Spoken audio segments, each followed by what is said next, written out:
lesson number 3, how to make chain stitch. Welcome back po sa ating channel. Ngayong araw, tuturuan ko kayo kung paano maggawa ng chain stitch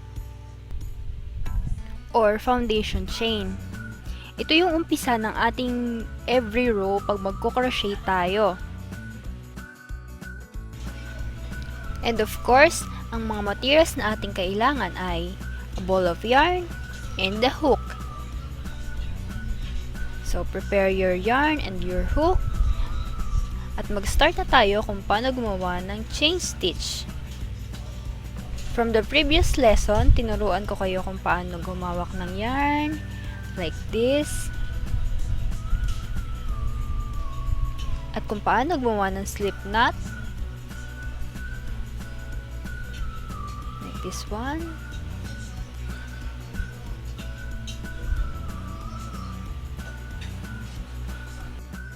Sa lesson na ito, mai-introduce ako sa inyo na dalawang terminology na lagi nyong maririnig or lagi nyong gagamitin pag magko-crochet kayo.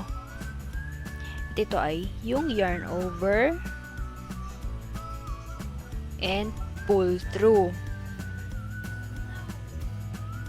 Yarn over and pull through. Yun ang kailangan natin para makagawa tayo ng chain stitch. Yarn over and pull through. Sa paggawa natin ng chain stitch, paulit-ulitin lang natin yung yarn over, pull, yarn over, pull, yarn over, pull.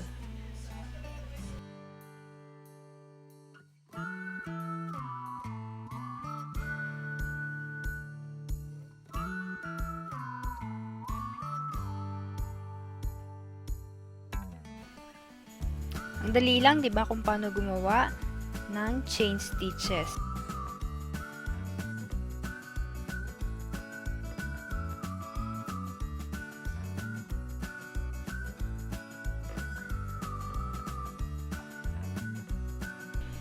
Sa next part naman ng lesson natin, ay tuturuan ko kayo kung paano magbilang ng mga chain stitches. Kung ano ba yung itsura ng isang chain.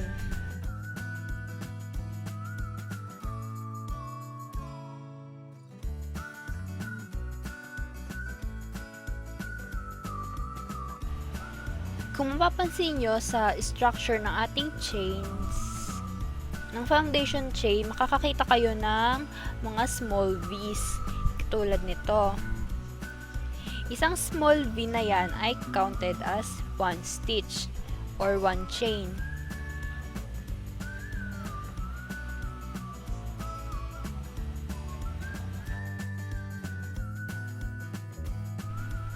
Ngayon, bilangin natin kung ilang chain stitches meron tayo dito sa ating sample. 1, 2, 3, 4, 5, 6, 7, 8, 9, 10.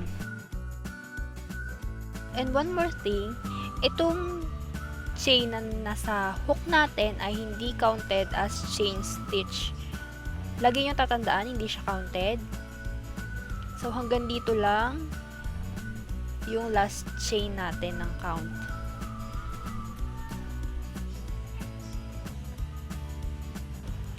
Lastly, para sa tips, so be familiar sa structure ng ating mga stitches. And it takes time to be familiar, but kung parati mo siyang ginagawa, magiging familiar ka kung ano ba yung itsura niya at masasanay ka rin sa pagbibilang ng mga stitches natin. And that's all for today. Yun lamang po para sa araw na ito. Salamat po sa panonood. Thank you for watching. See you again on our next video. Bye!